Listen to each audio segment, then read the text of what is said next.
Dear Vancouver, my name is Sharon Kravitz. I was named after the ending of the Six-Day War in Israel. My Hebrew name is Shalom Esbrocha, and it means peace and blessing. My family role was the peacemaker, and like a lot of families, it was an ongoing war, and like the one in Israel, based on a false peace. What kept me sane was imagining a more peaceful, beautiful place, a place that was free of violence, my own planet, where kindness was the currency. I moved here in February of 1992, and I fell in love with you that day. Like any romance, we get drawn in by looks, but I was more interested in your personality. Me too. Okay.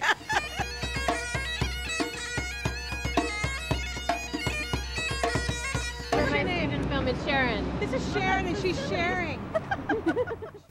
A few days after I arrived here, I took a bus to the downtown east side. Someone told me to stay away from the neighborhood, which of course made me curious. What could be so bad? When I passed the corner of Main and Hastings, I saw all these people outside around the Carnegie Center. Something about the place seemed so alive to me, in a way that the rest of you didn't. I didn't come there thinking I was going to save this place or anybody in it. I just wanted to feel like I was part of a community, and I imagined the peacemaker in me recognized a role for herself in this place. I had a feeling of home there, like my old home, like the ongoing war, but also filled with people who were smart, brave, loving, and committed to working it out. People seemed fearless. Try everything, speak up, and I did. Really grateful for all of the energy people put into this because I think it's really beautiful. I saw this neighborhood I care about fight daily for its survival, while the rest of the city abdicated. No treatment or mental health facilities in other neighborhoods. Nothing that would interrupt the peace they paid for.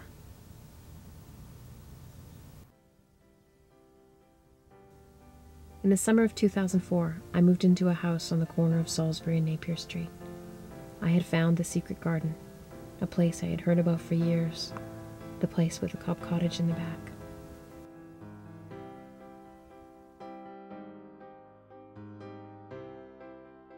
Paradise was short-lived. A developer purchased the property and wanted to build 2 faux heritage duplexes on it. We built a campaign to save the garden and made a passionate plea to the city's Board of Variance.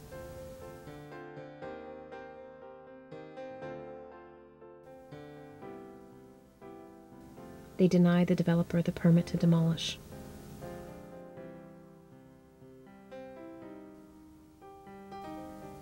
It was safe for 5 minutes. And I love being able to share this place with people. You know, when people walk by here and they're peering in through the trees and it's like, I say, oh, just come in, you know. The Board of Variance was fired by the city, and we were evicted. The houses were demolished, along with 100-year-old trees.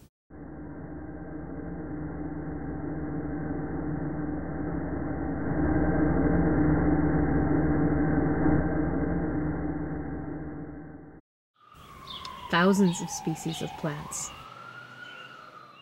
And the Cobb cottage that 70 people in the neighborhood had built.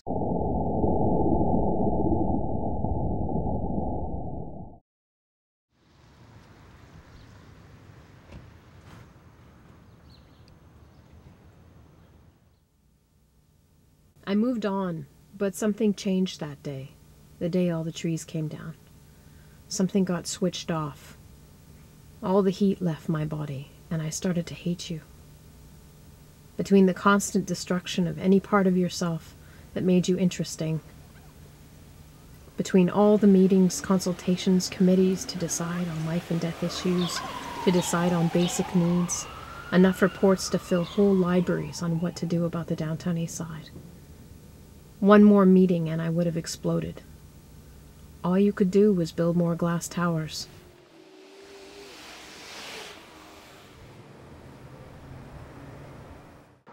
and more unaffordable housing. After 16 years of being totally committed to you, I had to come to terms with the fact that you were an addict. The downtown east side wasn't your biggest problem. It was just your best scapegoat. We can personify a city. We think of it as a person, and of course a person can be addicted. But some cities really are known to be addicted. Vancouver is one. Drug addiction, of course, but other kinds of prepossessions that people get taken with. So yeah, a city can be addicted. It's terminal city. Right? We are a city where everybody comes from everywhere, and they wind up here. That's what terminal city means. There's no place to go really beyond Vancouver, except if you want to get wet and go into the ocean. This is the end of the line in many ways. We've got a lot of people who come here sort of as lost souls, and what they're looking for, of course, is a home, is a place to fit in. It's a solid, integrated community. But we don't have it. I needed some advice. I felt stuck. I lost faith in my own ability to change, and anything around me to change. I stopped dreaming. I gave away my fairy dress, the dress I used to wear to grant wishes at the corner made in Hastings. The way I saw you during that time is really the whole fairy myth.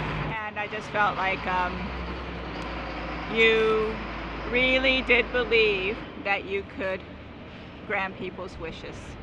That you really have that empathy for people, and that you really have that will and just longing to make people happy, and that is what you represent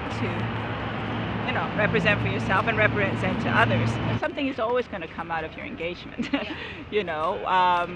How you interpret that as whether it fit into your expectation or not is where I think it becomes good or bad or judgmental. It's not so much that you stop doing things or you stop engaging.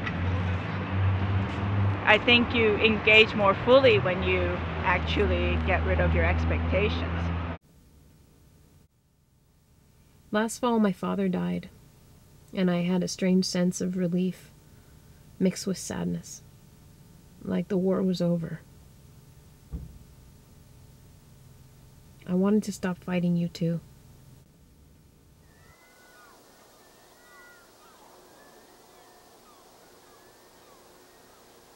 I needed to get the dress back, put it on again, because wearing it made me feel closer to people. And I wanted to ask them what would make Vancouver truly livable. What did they wish for themselves? What did they wish for this world? I think if I could have just if I could name one thing I'd really wish for was, just that, perfect love casts out all fear. That idea of just loving perfectly in a way that just we could live without fear of one another. I wanted to reach out to you again, and this was the only way I knew how. See how adventurous I am in a moment. The guy in the blue? Oh. Can I grant you a wish? For me? Yeah. I guess that everyone else around me is safe. Right now, my greatest wish for myself is to be able to help my family and ideally solve their problems, but that's why it's a wish, because it would be hard to do otherwise. Yeah. For myself, a long and creative life. To live in a community that is healthy and that is not judged and that respects itself. What do you think it would take to make Vancouver a truly livable city for everyone? For everybody, including the leaders, to have a healed mind. A real healed mind. Definitely more people like you and the piece behind the camera who have like horns and tails. You can't see it, but they're like awesome. Your great wish for the world. Oh, peace. Peace. And more peace. My greatest greatest wish is that we begin to live within our means, and that we stop consuming all of Earth's resources. That we have enough fresh, clean, drinkable water, potable water worldwide for everybody. To read more Rumi. He's a poet. Oh, yeah. He's a great poet. Yeah. Oh, that's a great wish. Okay, so you gotta close your eyes and you gotta choose ladybug wand or feather wand. I like the color of the feather Okay. one, so I'll just go.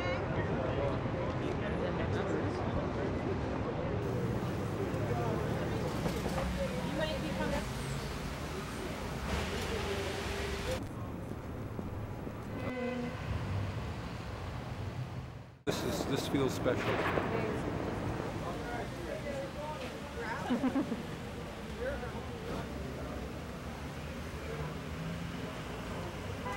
No, throw it in my old hair. Oh. There we go.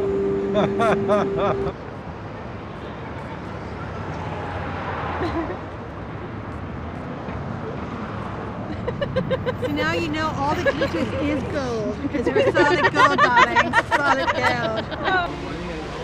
I want some sparkles. Okay. Okay.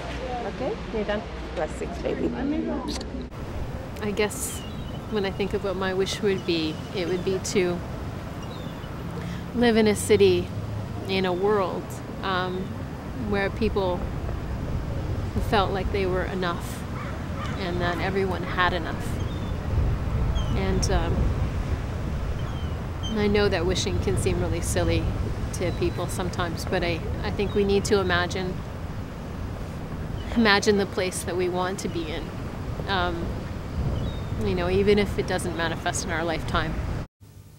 I realize we're not that different, you and I. Trying to look normal on the outside and trying to find some real peace on the inside. Love, Sharon. Oh, I just love it here. Sometimes. I can take a star from the sky, take a star, and I can make it shine on you for the rest of your life. Tonight our hearts became one and united forever, for all of the world to see. Baby, it's you and me, eternally, yeah. Everything that we're meant to be. Baby, you and me, baby, it's you and me. Baby. Oh, that was my, beautiful. My.